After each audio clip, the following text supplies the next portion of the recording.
94 And he does not only dive in and out, but whatever else he wants, such as bathing, drinking, mouth-washing, washing of chattels, and so on. And not only water, but there is whatever else, liquid that, he wants, such as ghee, oil, honey, molasses, and so on. When he does the preliminary work, after adverting thus, let there be so much of this and resolves, 396 it becomes as he resolved. If he takes them and fills dishes with them, the ghee is only ghee, the oil, etc., only oil, etc., the water only water. If he wants to be wetted by it, he is wetted, if he does not want to be wetted by it, he is not wetted. And it is only for him that earth becomes water, not for anyone else. People go on it on foot and in vehicles, etc., and they do their plowing, etc., there. But if he wishes, let it be water for them too, it becomes water for them too. When the time determined has elapsed, all the extent determined, except for water originally present in water pots, ponds, etc., becomes earth again. 95 On unbroken water, here water that one sinks into when trodden on is called broken, the opposite is called unbroken. But one who wants to go in this way should attain the earth Kajyo and emerge.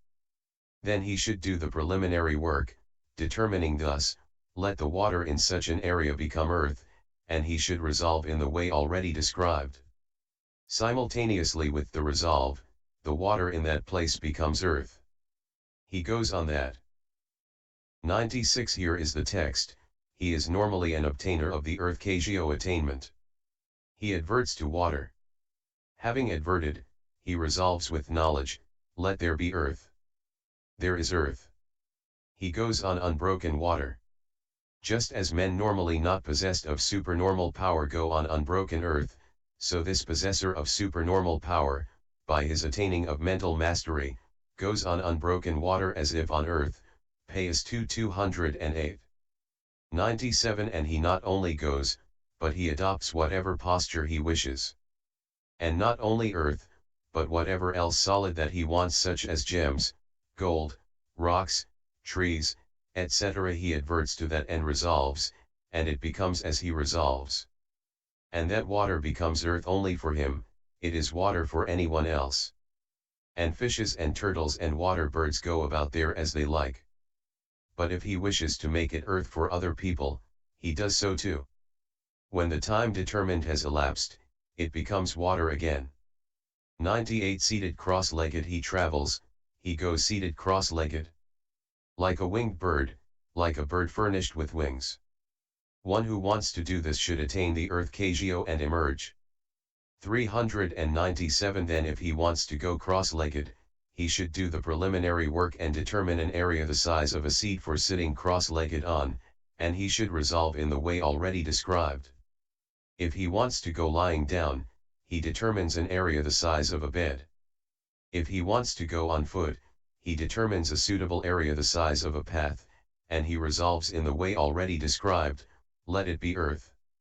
Simultaneously with the resolve it becomes earth. 99 Here is the text, seated cross-legged he travels in space like a winged bird, he is normally an obtainer of the earth Kajyo attainment. He adverts to space. Having adverted, he resolves with knowledge, let there be earth. There is earth. He travels, walks, stands, sits, and lies down in space, in the sky. Just as men normally not possessed of supernormal power travel, walk, stand, sit, and lie down on earth, so this possessor of supernormal power, by his attaining of mental mastery, travels, walks, stands, sits, and lies down in space, in the sky, Path 208.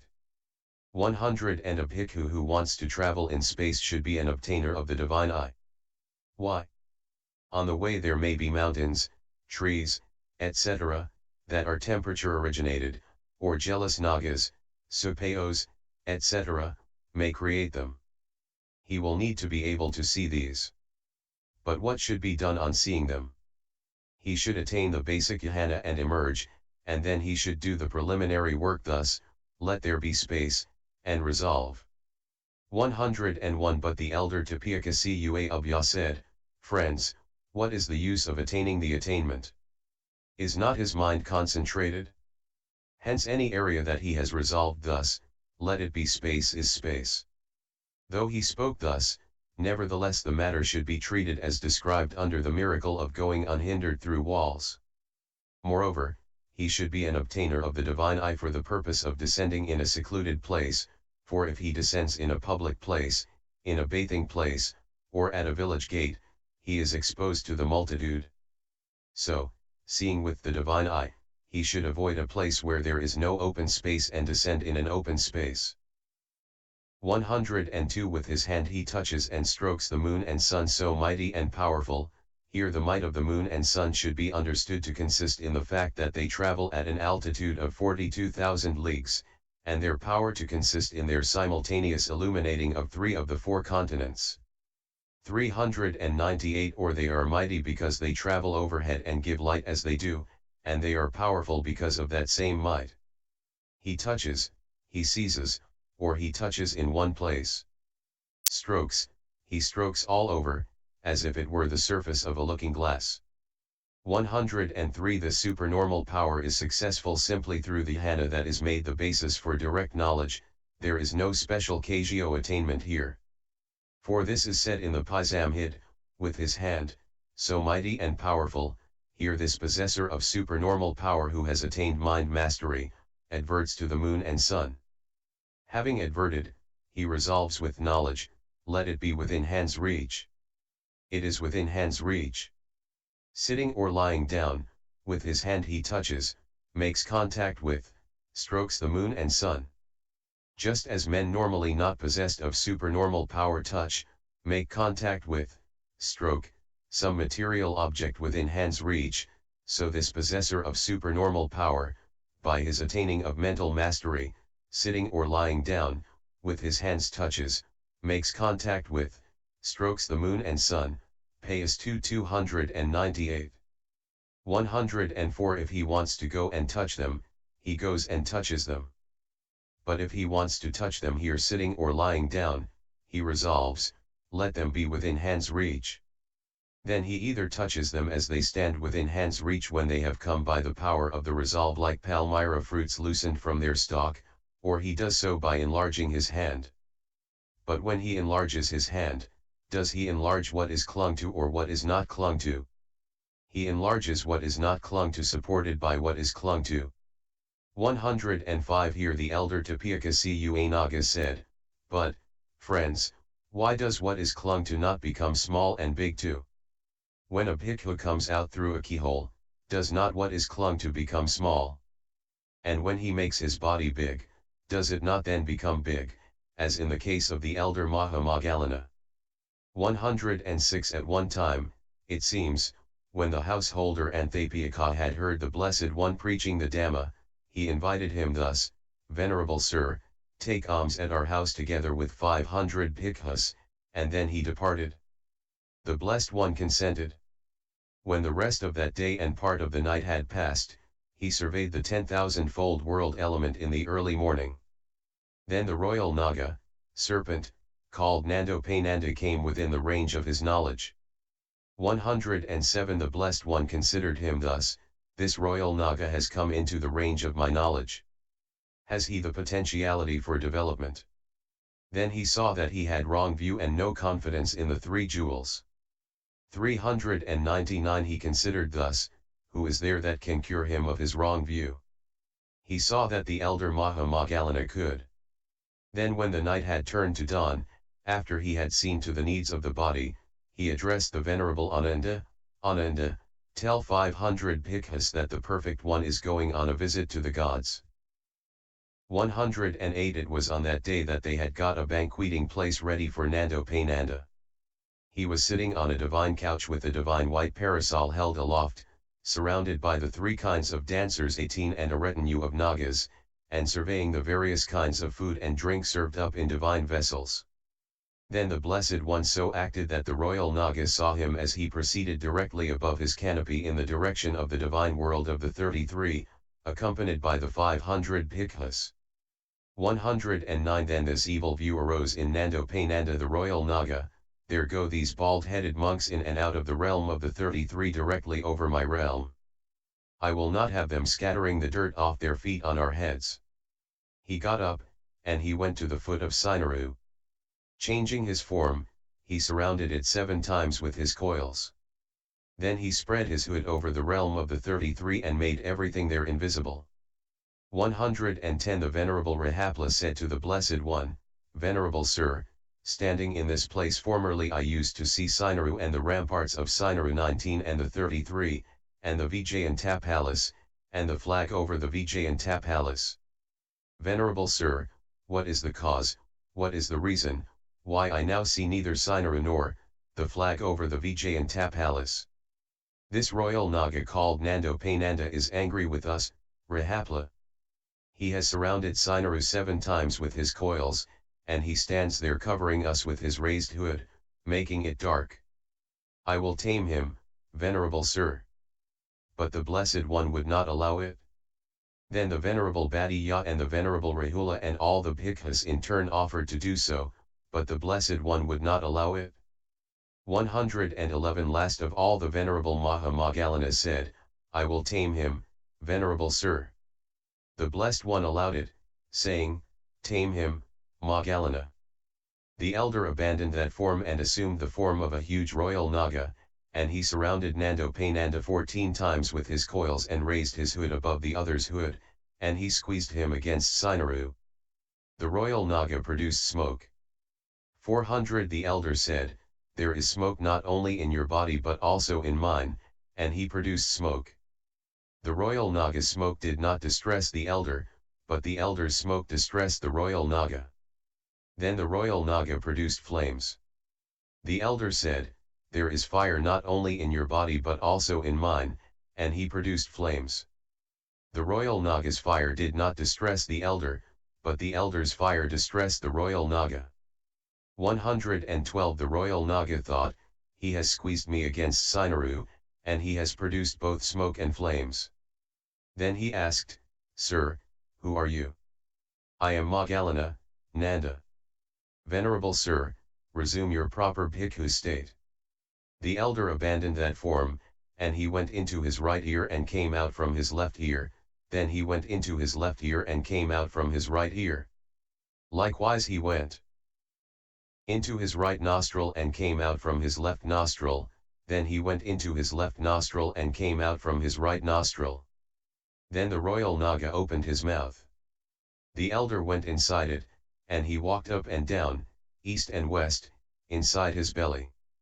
113 The Blessed One said, Moggallana, Moggallana, beware, this is a mighty Naga.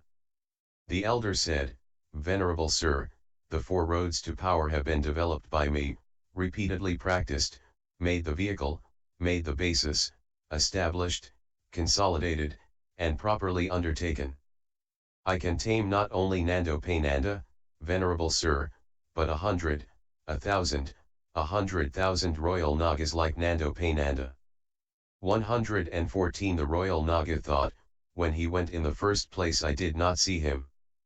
But now when he comes out I shall catch him between my fangs and chew him up. Then he said, Venerable Sir, come out. Do not keep troubling me by walking up and down inside my belly. The elder came out and stood outside. The royal Naga recognized him, and blew a blast from his nose. The elder attained the 4th jhana, and the blast failed to move even a single hair on his body. The other bhikkhus would, it seems, have been able to perform all the miracles up to now, but at this point they could not have attained with so rapid a response, which is why the Blessed One would not allow them to tame the royal Naga. 115 The royal Naga thought, I have been unable to move even a single hair on this monk's body with the blast from my nose. He is a mighty monk.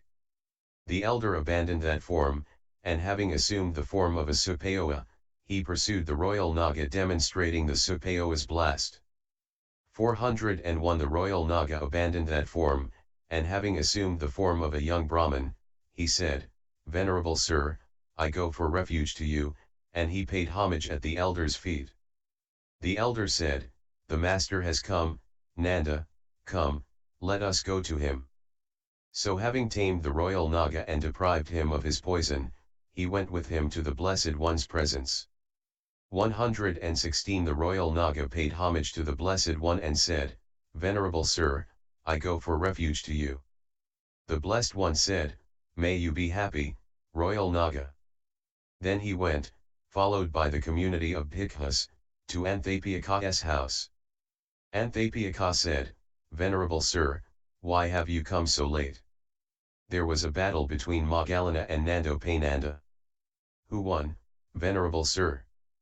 Who was defeated? Moggallana won, Nanda was defeated. Anthapiyaka said, Venerable Sir, let the Blessed One consent to my providing meals for 7 days in a single series, and to my honoring the elder for 7 days. Then for 7 days he accorded great honor to the 500 bhikkhus with the enlightened one at their head. 117 So it was with reference to this enlarged form created during this taming of Nandopananda that it was said, when he makes his body big, does it not then become big, as in the case of the elder Moggallana? 105. Although this was said, the bhikkhus observed, he enlarges only what is not clung to supported by what is clung to. And only this is correct here. Point 20. 118 And when he has done this, he not only touches the moon and sun, but if he wishes, he makes a footstool of them and puts his feet on it, he makes a chair of them and sits on it, he makes a bed of them and lies on it, he makes a leaning plank of them and leans on it. And as one does, so do others. For even when several 100,000 bhikkhus do this and each one succeeds, still the motions of the moon and sun and their radiance remain the same. For just as when 1,000 saucers are full of water and moon discs are seen in all the saucers, still the moon's motion is normal and so is its radiance. And this miracle resembles that. 119 Even as far as the Brahma world, having made even the Brahma world the limit. He wields bodily mastery, herein, he wields self-mastery in the Brahma world by means of the body. The meaning of this should be understood according to the text. Here is the text, he wields bodily mastery even as far as the Brahma world, if this possessor of supernormal power, having reached mental mastery, wants to go to the Brahma world, though far, he resolves upon nearness, let it be near.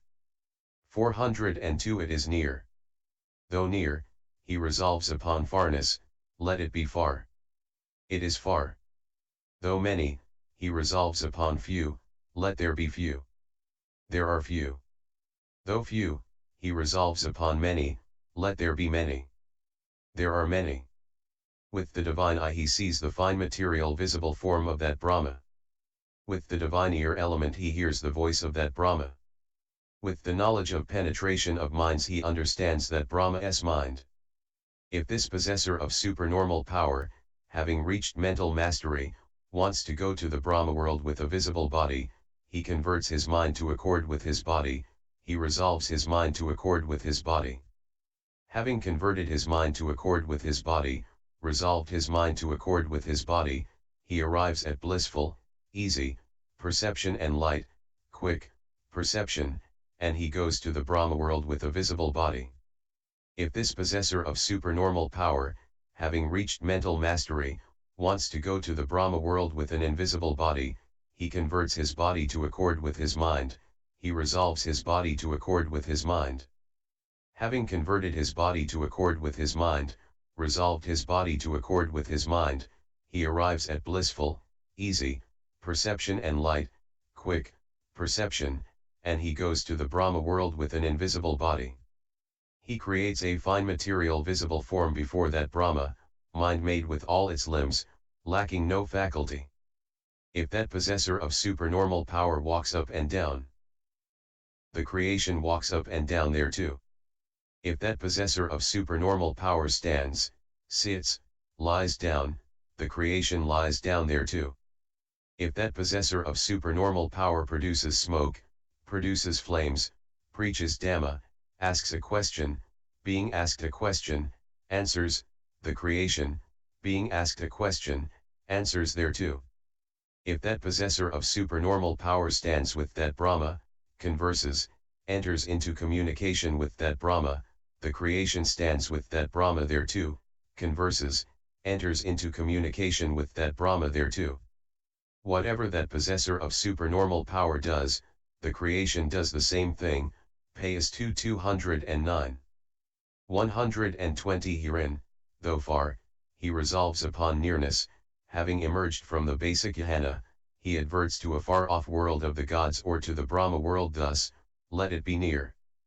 Having adverted and done the preliminary work, he attains again, and then resolves with knowledge, let it be near. It becomes near. The same method of explanation applies to the other clauses too. 121 Herein, who has taken what was far and made it near? The Blessed One. For when the Blessed One was going to the divine world after the twin miracle, he made Yugandhara and Sinaru near, and from the earth's surface he set 1 foot 403 on Yugandhara, and then he set the other on the summit of Sinaru. 122 Who else has done it? The elder Mahamoggalana. For when the elder was leaving Savatthi after completing his meal, he abridged the 12-league crowd and the 30-league road to the city of Saokasa, and he arrived at the same moment. 123 Furthermore, the elder Cu Asamada did it as well in Tombapaui Island. During a time of scarcity, it seems, 700 bhikkhus came to the elder one morning. The elder thought, where can a large community of bhikkhus wander for alms? He saw nowhere at all in Tombapaui Island, but he saw that it would be possible on the other shore at Palaputta, Putna. He got the bhikkhus to take their bowls and outer robes, and he said, "Come friends, let us go wandering for alms." Then he abridged the earth and went to Palaputta. The bhikkhus asked, "What is the city, venerable sir?" "It is Palaputta, friends." "Palaputta is far away, venerable sir." "Friends, experienced elders make what is far near." "Where is the ocean, Mahasamada, venerable sir?" "Friends, did you not cross a blue stream on the way as you came?" "Yes, venerable sir, but the ocean is vast." "Friends, experienced elders also make what is vast small." 124 And the elder Tisadatta did likewise, when he had put on his upper robes after bathing in the evening, and the thought of paying homage at the great enlightenment tree arose in him. 125 Who has taken what was near and made it far? The Blessed One. For although Ayogilamala was near to the Blessed One, yet he made him far, cm 299. 126 Who has made much little? The elder Mahakassapa. One feast day at Rajagaha, it seems, there were 500 girls on their way to enjoy the festival, and they had taken moon cakes with them. They saw the Blessed One but gave him nothing. On their way back, however, they saw the elder. Thinking, he is our elder, they each took a cake and approached the elder. The elder took out his bowl and made a single bowlful of them all. The Blessed One had sat down first to await the elder. The elder brought them and gave them to the Blessed One.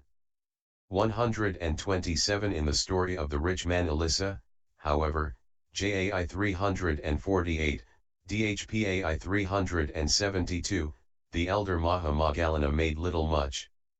And in the story of Kakavaya the Blessed One did so. The elder Mahakassapa, it seems, after spending 7 days in attainment, stood at the house door of a man in poor circumstances called Kakavaya in order to show favor to the poor. 404 His wife saw the elder, and she poured into his bowl the unsalted sour gruel that she had cooked for her husband. The elder took it and placed it in the Blessed One's hand. The Blessed One resolved to make it enough for the greater community of bhikkhus. What was brought in a single bowl became enough for all. And on the 7th day Kakavaya became a rich man. 128 And not only in the case of making little much, but whatever the possessor of supernormal power wishes, whether to make the sweet unsweet, etc., it is successful for him. For so it was that when the elder Maha Anula saw many bhikkhus sitting on the banks of the Jayoga river in Sri Lanka eating plain rice, which was all that they had got after doing their alms round, he resolved, let the Jayoga river water be cream of ghee, and he gave a sign to the novices. They fetched it in their vessels and gave it to the community of bhikkhus. All of them ate their meal with sweet cream of ghee. 129 With the divine eye, remaining here and extending light, he sees the visible form of that Brahma. And remaining here he also hears the sound of his speech and he understands his mind. 130 He converts his mind according to his body, he converts the mind to accord with the material body, taking the consciousness of the basic jhana, he mounts it upon the body, he makes its going slow to coincide with that of the body, for the body's mode of going is slow. 131 He arrives at blissful perception and light perception, he arrives at, enters, makes contact with, reaches, the perception of bliss and perception of lightness that are cognizant with the consciousness whose object is the basic jhana. And it is perception associated with equanimity that is called perception of bliss, for equanimity is called bliss since it is peaceful. And that same perception should be understood to be called perception of lightness too because it is liberated from hindrances and from the things that oppose it beginning with applied thought. But when he arrives at that state, his physical body too becomes as light as a tuft of cotton. He goes to the Brahma world thus with a visible body as light as a tuft of cotton wafted by the wind. 132 As he goes thus, if he wishes, he creates a path in space by means of the earth Kagyo and goes on foot. If he wishes, he resolves by means of the air Kagyo that there shall be air, and he goes by air like a tuft of cotton. Moreover, the desire to go is the measure here. When there is the desire to go, one who has made his mental resolve in this way goes visibly, carried by the force of the resolution like an arrow shot by an archer. 405. 133 He converts his body to accord with his mind, he takes the body and mounts it on the mind. He makes its going swift to coincide with that of the mind, for the mind's mode of going is swift. He arrives at blissful perception and light perception, he arrives at perception of bliss and perception of lightness that are cognizant with the supernormal power consciousness whose object is the material body. The rest should be understood in the way already described. But here there is only the going of consciousness. 21. 134 When it was asked, as he goes with an invisible body thus, does he go at the moment of the resolution consciousness's arising or at the moment of its presence or at the moment of its dissolution, an elder replied, he goes in all three moments. But does he go himself, or does he send a creation? He does as he pleases. But here it is only the going himself that has been given in the text. 135 Mind made because created by the mind in resolution. Lacking no faculty, this refers to the shape of the eye, ear, etc., but there is no sensitivity in a created visible form. 22 If the possessor of supernormal power walks up and down, the creation walks up and down there too, etc., all refers to what a disciple creates, but what the Blessed One creates does whatever the Blessed One does, and it also does other things according to the Blessed One's pleasure. 136 When this possessor of supernormal power, while remaining here sees a visible object with the divine eye, hears a sound with the divine ear element, knows consciousness with the penetration of minds, he does not wield bodily power in doing that. And when, while remaining here, he stands with that Brahma, converses, enters into communication with that Brahma, he does not wield bodily power in doing that. And when he makes his resolve described in the way beginning though far, he resolves upon nearness, he does not wield bodily power in doing that. And when he goes to the Brahma world with a visible or an invisible body, he does not wield bodily power in doing that. But when he enters upon the process described in the way beginning, he creates a visible form before that Brahma, mind made, then he wields bodily power in doing that. The rest, however, is said here for the purpose of showing the stage prior to the wielding of the bodily power. This, firstly, is, success by resolve. 45.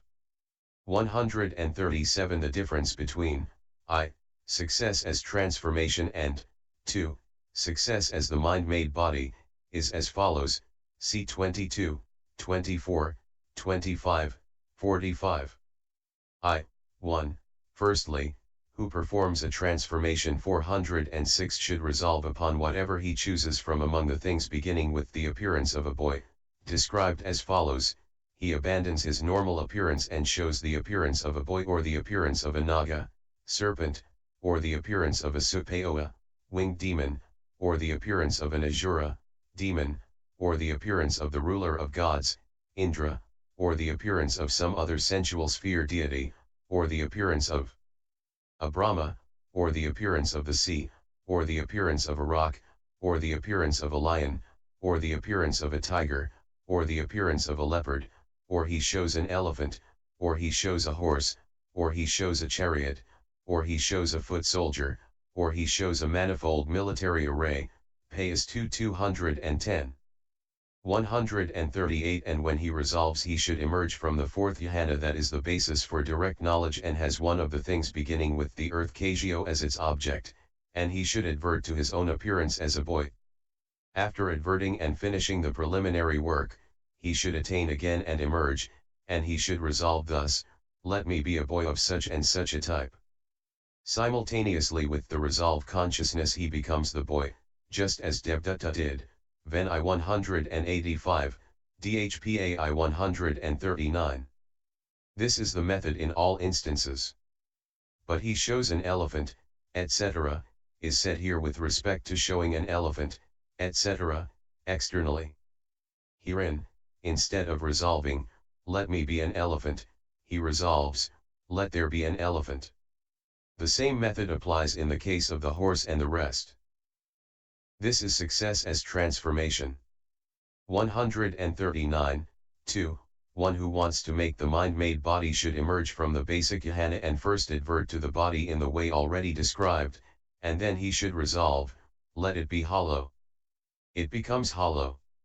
Then he adverts to another body inside it, and having done the preliminary work in the way already described, he resolves, let there be another body inside it.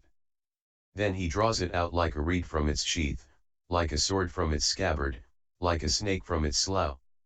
Hence it is said, here a bhikkhu creates from this body another body possessing visible form, mind-made, with all its limbs, lacking no faculty.